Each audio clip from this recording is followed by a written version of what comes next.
Nagawa ako ng ano guys, mga lalabs, mga bibe. Ayan o, buko juice. Buko jelly with sago. Ayan.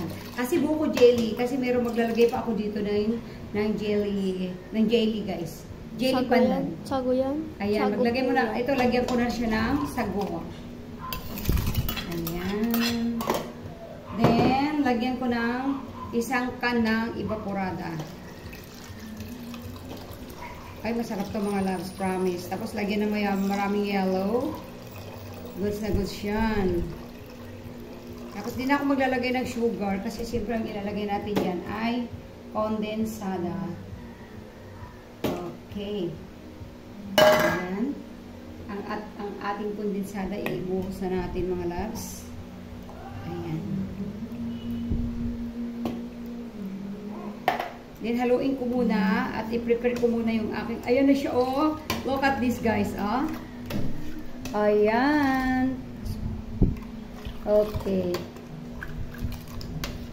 Buko pandan. Buko jelly pandan with sago. Oh, diba? Ayan. Oh, so yummy na mga lalaws. Look at this.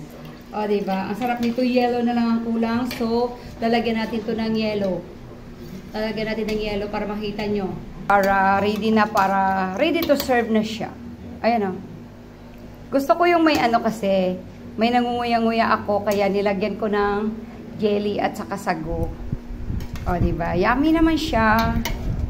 Palamigin na lang natin to. Maglalagay na lang tayo ng yellow. Or di kaya ilagay ko na lang sa fridge kasi pag nilagyan ko to ng yellow, mag-aano siya. Tatabang siya. Diba? May palamig na kami mga loves. Sa sobrang init ng panahon, masarap ito. Dukot-dukotin. Ayan. Thank you for watching.